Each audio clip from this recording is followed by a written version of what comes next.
Welcome to the Heal, Thrive, Dream podcast, where trauma survivors become healthy thrivers. Each month, we'll feature a theme in the trauma recovery and empowerment field. To promote your recovery, healing, and learning how to build dreams, here's your host, Karen Robinson, transformational coach and therapist.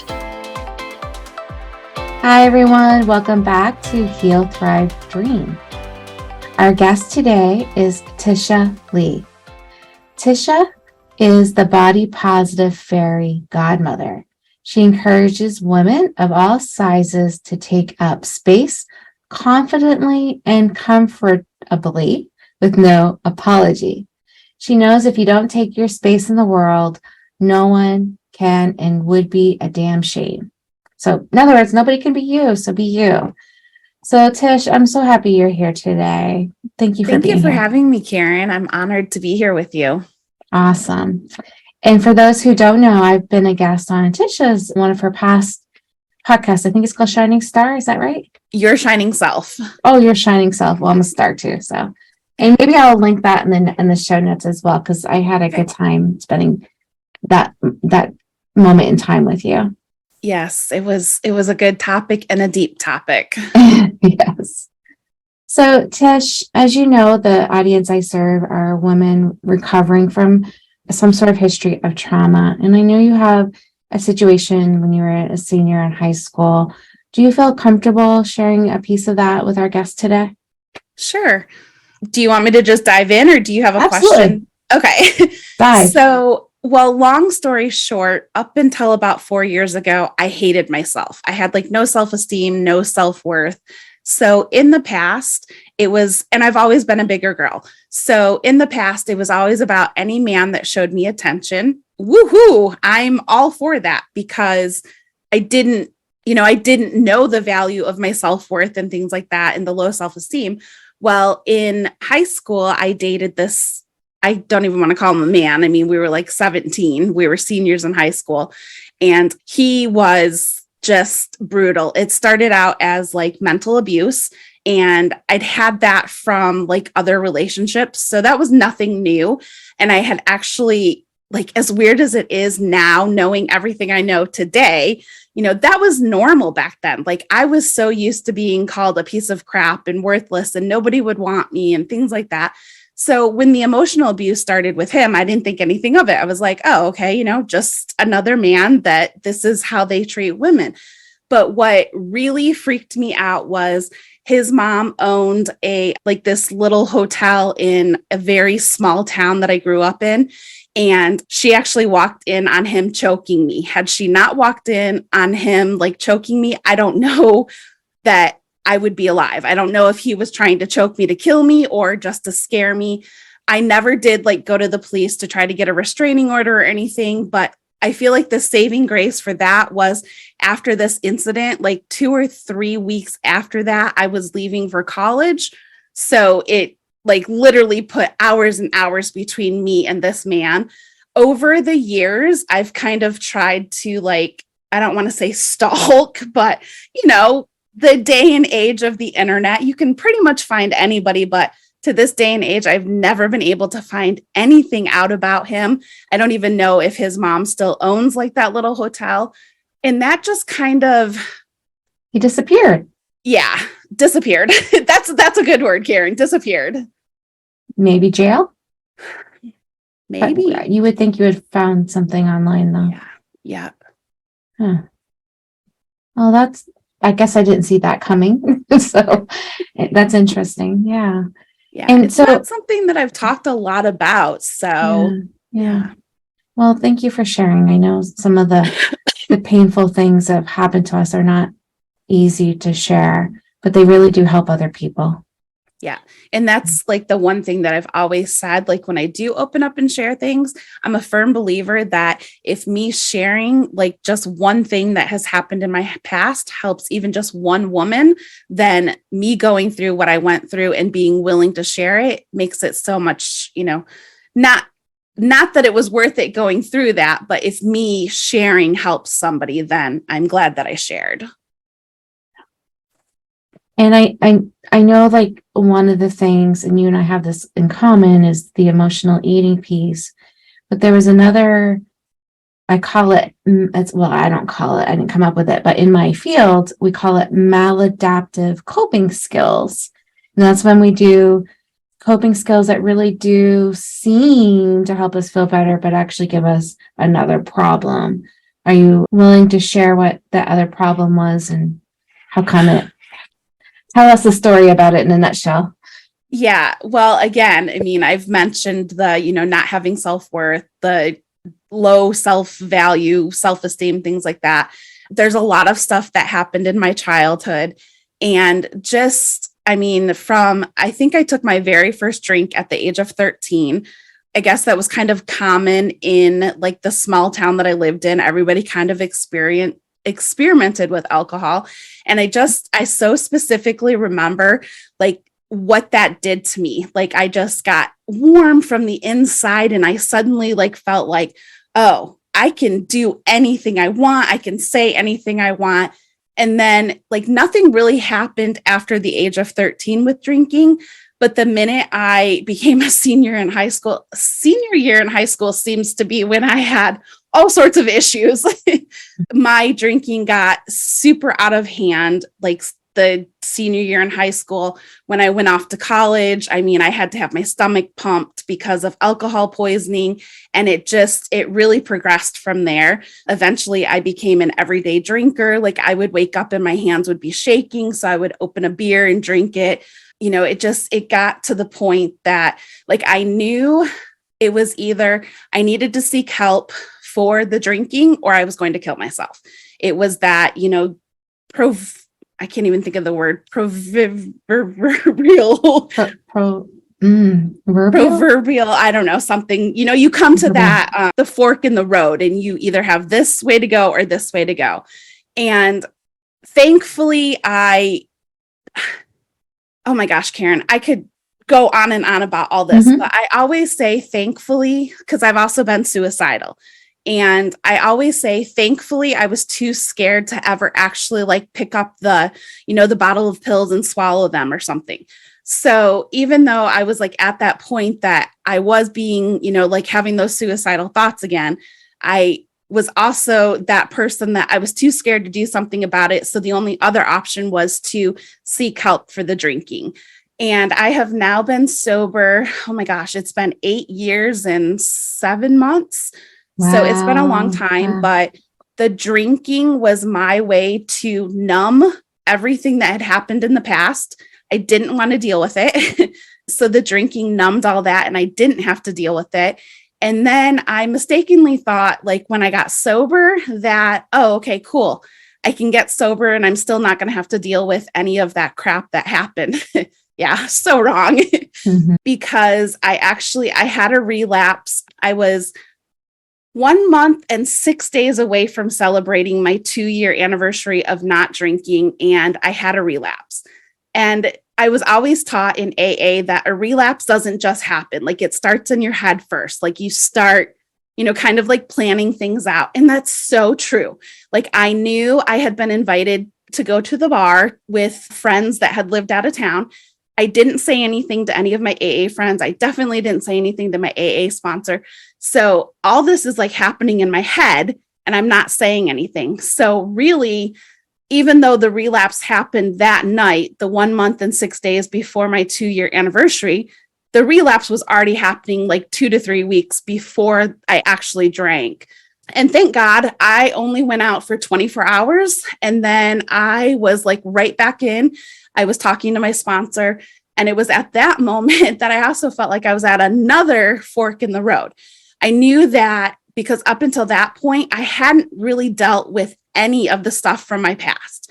So yes, I was doing I was like going to the meetings and I was doing my readings and things, but I was avoiding doing like the steps and I didn't want to get into anything specific with my sponsor. So I was avoiding all of that.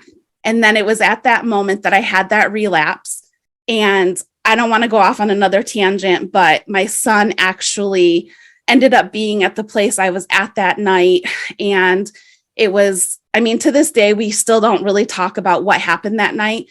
But at the time he was 16. And I remember going in to like apologize to him the next morning afterwards, because he had actually been, no, mom, I don't want you to go to the bar. I don't think it's a good idea. He was checking in with me like all night. And of course I was lying to him. He's like, are you doing okay? Are you, not drinking? And I'm like, oh yeah, I'm doing good. I'm not drinking. So when I went to apologize to him the next morning, he said, and how crazy and how grown up at 16 that my child knew to be like this with me. He was like, Mom, you don't owe me an apology. You need to apologize to yourself and you need to call your sponsor. And that was just, it was heart-wrenching that a 16-year-old has experienced, his mother drinking enough to know that what I needed to do. But it was in that moment that I also had to make a really tough decision. I moved 3 hours away from my son because I knew, again, I lived in this really small town. So all of like the people that I hung out with were all my drinking friends. Yes, I had like my little like AA recovery community, but it was just, for me, I needed to make that break from that community to be able to get serious about getting sober and getting my crap together. So really tough making that decision to move 3 hours away from my son. And then after a year of being away from them, like my son and my family and everybody, my son asked me to come back. So that was a no-brainer. Obviously, I was coming back. And during that year, like what I want to say about like that year that I was away, like that was the best thing. I got a sponsor in the area that I was in, and she was brutal. Like she was oh my gosh. Like if I would try to avoid something, she would just be like, Tisha, you have to deal with this in order to actually be able to move on and continue to stay sober. And I don't even remember what all, but like that year I did some in-depth, like, I don't know that I have ever done that type of like inner work before. It was rough. I shared with my sponsor things that I never thought that I would ever share with anybody because I was so ashamed. And the one thing that I learned like from sharing that stuff with her was her story was so similar to mine. Mm-hmm. Like obviously my events were different than hers, and I've come across that. Like that's what's been so amazing about like the more I open up and share, like women have such similar stories of trauma. It's absolutely crazy and really sad. Mm-hmm. And I just lost my train of thought where I was going with that. So if you have a question. Well, I suspect you're going somewhere with shame because shame makes us feel alone. Oh, yeah. The only person it's happening to. But the truth is lots of people have been living with repercussions of trauma. And for you, one of the repercussions was drinking. And did you have the disordered eating at the same time, or did that come after you stopped drinking? Like, Lord, no. Okay, it's always been the eating issue that started around like the same time that some stuff happened to me in my childhood. Mm-hmm. Like food became like my best friend. Like food was where I felt safe. Mm-hmm. Food didn't let me down. So I've always had disordered eating. And it was actually not until this past year when I started seeing a therapist that I was actually able to come out and say, I have an eating disorder. And that was really hard, but really powerful. So I think back to, the first step with my alcoholism was everybody around me was like, oh my gosh, you drink so much and blah, blah, blah. And, I'd had people ask me to stop drinking for them. But until I was willing to admit that I had a problem, I couldn't make the changes. Right. And that, even though I was able to admit that I have the eating disorder, I've went through tons of therapy for it. It still is a struggle. Because we have to eat to live. Yes. Yeah, and we don't have to drink alcohol to live. Yes, you hit the nail on the head. That's the one thing that I've always said. The alcoholism was easy because you don't have to have alcohol to live. The food is not so easy because we have to have, food to live. But yeah, it still is really, I even notice as different as things are today, where I talk more, like if something is going on and bothering me, I still notice that it's so natural for me to still want to numb out. And there's nothing even like serious going on in my life anymore, like there was in the past.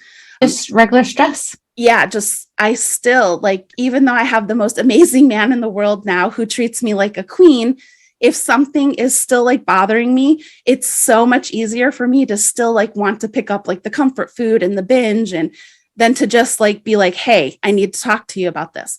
So yeah, it's really difficult to, kind of deal with things even after all this time. Yeah. I mean, we all have our struggles with healing and recovery, and you've already said, food it's just different. I think you have the first step of recovery down though, and that's understanding, having the awareness that accepting ourselves is part of the solution.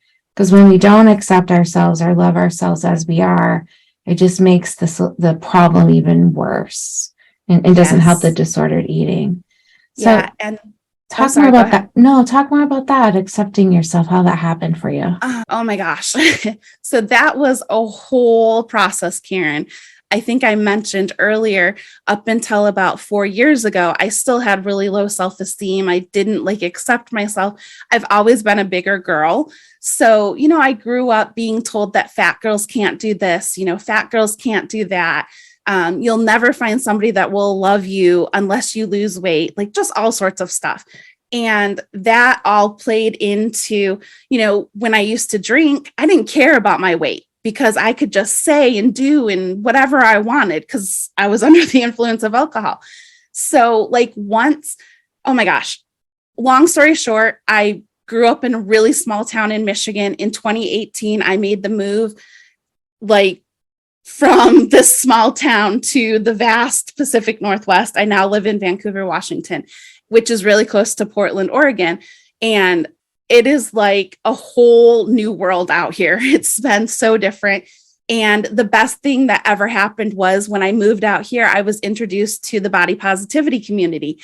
And I will never forget, it was October 2018. And I walked into this, I wanted to take a yoga class back in Michigan. And there wasn't people like me that took yoga. And I went into this yoga class. It was like a fat positive, body positive yoga class for bigger people. And even before we got into yoga that night, she had the lights turned off, candles lit. We were laying on the floor and she said, I just feel like somebody needs to hear this. You are okay just as you are, fat and all. And I have these tears just rolling down my face because my entire life, I'd never heard anybody ever tell me that I was okay just as I was. So that night I walked out, like my head, I was standing tall and like proud as I walked out that door that night. And from that night on, I vowed to never once again, not just like accept who I was. And that meant, my big, beautiful body.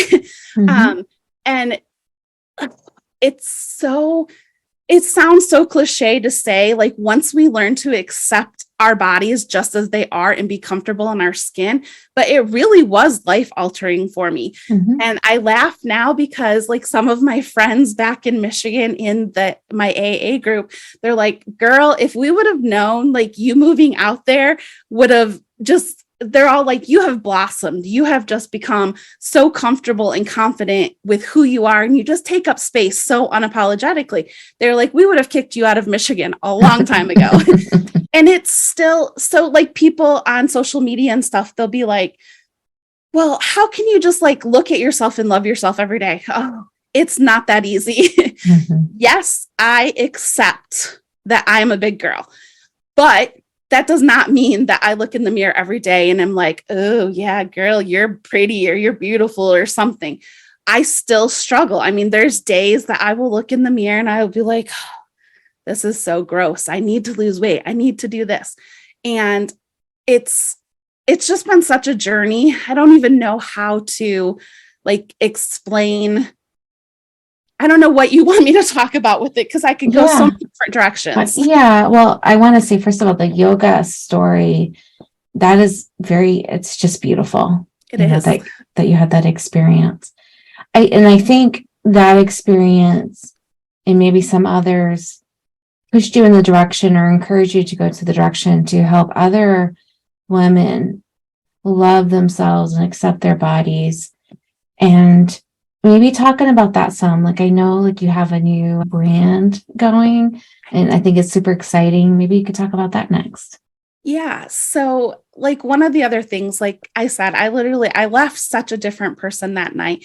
And it's not like we need permission to be comfortable with ourselves, but at that moment in time, that is absolutely what I needed. I just needed somebody to give me permission to be okay as I was.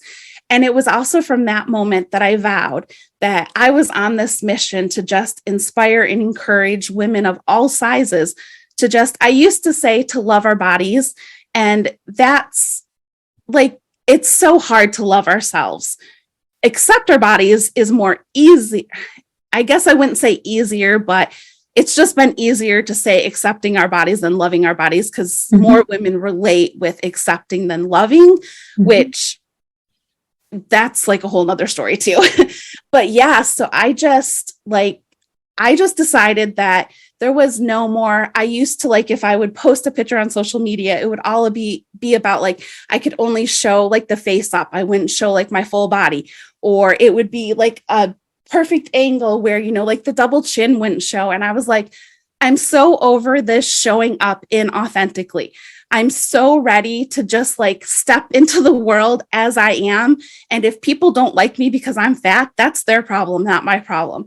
So when I literally started just showing up as this big girl, like the women that I started drawing into like my circle, it was just like, I was so, not that I was surprised, but I really am surprised. Like, just women do not like themselves. Like, they do not love their bodies. Like, they don't accept their bodies. And a lot of it, I believe, comes from just like the conditioning of society. Society says that women need to be skinny to be beautiful.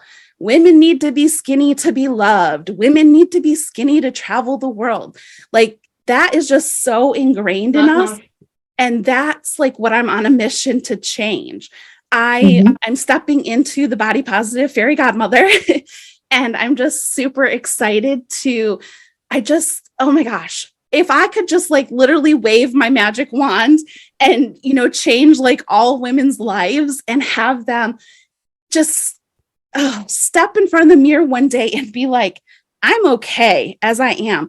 I don't have to try to be smaller. I mean, like, not even just the physical trying to be smaller, but just, I think it's so normal for women to like, we tend to like, when I say smaller, like we hide our voices, you know, we don't speak up and say things. And just, I honestly, once you learn to accept yourself, suddenly you are like, oh, well, if I can do this, then I can speak up and, you know, do this. So the whole learning to like accept and love ourselves really is, I feel like it's such a core of so many other things, if that makes any sense. No.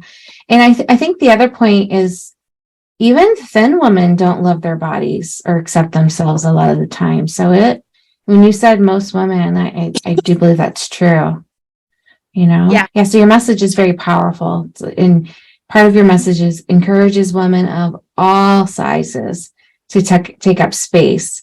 And when you say take up space, it's not just physical space, but emotional, energetic space. Yes. You know, showing up, not hiding. Yeah. And I think that's like so important too, because one, I think we all know, especially over the last couple of years, everything we've dealt with, life is short. So, I mean, we each individually, Karen, just by showing up, we bring so much to those around us. We each have so many gifts and talents and like just love and kindness. Like, I could talk about this all freaking day because I get so emotional and so like, it's just so important for us as women to just own who we are and to just take this space up, because damn it, if we don't, nobody else can. And that's a shame. If we are hiding and we're not showing up, that's hurting other people around us. Karen, think of what you're doing with your podcast. If you were hiding and not showing up, how many women would not be hearing these stories and being able to relate to, other women that have went through trauma? It's really sad when I think of, the women that are trying to hide and, not just shine and step into the world, because we honestly really do. We have so many, like I said, just gifts and talents that just by us showing up brings so much to those around us. Amen. That was beautiful. Thank you. So what's going to happen with the Body Positive Fairy? Let me just start that all over again. The Body Positive Fairy Godmother. What's her plan? How is she going to help people? So my plan is, just keep showing, and I can't even say keep showing up on social media because I've been a little absent from social media right now, but to get back into being consistent on social media and just continuing to build that community that I was building of those, hurting women that need the message that I have. But what I'm really excited about that I'm going to be offering in the new year is, and I'm sorry, my voice is a little weird. Okay. I've been under the weather for a couple of days. So I'm going to be offering, oh my gosh, I just lost my train of thought. Personalized body positive messages. And I'm really excited about this because I do love talking to the women, but I especially see this being something that could be really powerful, around the beginning of the school year for the younger girls who are going into middle school or something. That's such a rough age. So the thought of being able to do a personalized body positive message for, a girl going into middle school, that just really excites me. But yeah, I'm really excited to start offering that, and that'll be coming in the first of the year. Oh, that's so cool. And I think you have a store or boutique where you sell some body. I do. And I will give you the link because actually off the top of my head, I don't know what that link is, which I should know. It's okay. Yeah, you can send it to me anytime and I'll put it in the show notes. Okay. Yeah, so because I know you have some products in there that might encourage and inspire girls and women to shop from. Yes. Okay. Is there anything else about your new launch of being a fairy godmother that you want to share? I'm just really excited about it. And I have to say, well, Karen, you have been in the business mastermind where we've talked about this too. So the stretch that this is for me, because this is something that I've been talking about since the end of 2020. So it's just, I've let fear hold me back. And because a couple people that are not even in the business world, they're just people in my life, but they're this is so silly. You're too old to do something like this. So letting fear stop me and the opinions of others. And I'm just at the point where I'm this is something I'm so passionate about. The message is so needed and life is short. So dang it, I'm doing it. Yeah, I think it's beautiful. Thank you. And I did some work with national eating disorder awareness. I started out in Okinawa, Japan. I worked with the military there, and there wasn't a lot of support at the time for women with any kind of disordered eating. Mm-hmm. And so one of the partners was Dove and their body positive programming. And they were starting with middle school girls. And I think now it's even recommended elementary school girls. They start making more and more comments about their body. So I know the work is needed. And I know that. And that's hearing that positive message. Go ahead. Yeah, it is so needed. And actually, somebody had recently asked me, why the Body Positive Fairy Godmother? And because I remember back to when I was a younger girl, I was always picked on about my weight. Mm-hmm. And there was nights after seeing the movie Cinderella, I would cry myself to sleep just wishing that there was this fairy godmother that could wave her wand and make me thin. And I was like, how fitting that I didn't have. So part of this Body Positive Fairy Godmother thing comes about too, because I think back to when I was that little girl and I didn't have the positive messaging that it was okay to just be okay in my body. So I was like, it feels like I've come like 360 from that spot that I was that little girl that I so hated myself, to now like stepping into that role of being a body positive fairy godmother, because that messaging of we are okay just as we are is so, I almost feel like it's detrimental, and it does need to start as little as like elementary school, because it's so common nowadays for girls to be commenting on their bodies. Yes. Okay. Well, Tish, if people want to know more about you and any of the programs you offer or your store, is there a web page or anything at this point? Yeah. If they head over to shiningself.com, they can find like links to social media and everything there. And then I do have a free body positive journal for them. And I believe, I'm sorry, I should have jotted this down. Okay. Well, if you can't find it within the next second or so, you can always email it to me. Okay. Let me email it to you, Karen. Okay. All right. So everyone, everything that you're wanting to learn about Tish will be in the show notes. We'll work with her in getting it there. Blah, blah, blah. And oh my goodness. Oh, I want to ask you too, are you going to write a book or what? I'm not saying, because if I put it out there publicly, I have to. So say it. Well, have you thought about it at all? Oh, yes. Okay. I did start writing it, and it was going to be titled something about like from self-hatred to plus size body positive runway model, because I had done some plus size modeling. So yes, I have started writing a book. I will buy the book. Thank you. You want me to buy the book, right? Well, of course. It's a matter of actually kicking my butt into action and like doing it. Okay. Well, if you need accountability help, just let me know. That's one of the Okay. things I do. All right. It's like, thank you so much, Tisha, for being here. Thank you for having me, Karen. Again, I'm honored to be here, and I love talking about this. So it was a pleasure. Thanks, everyone, for listening in. Thank you for listening in today. Please join us next week, same day and time.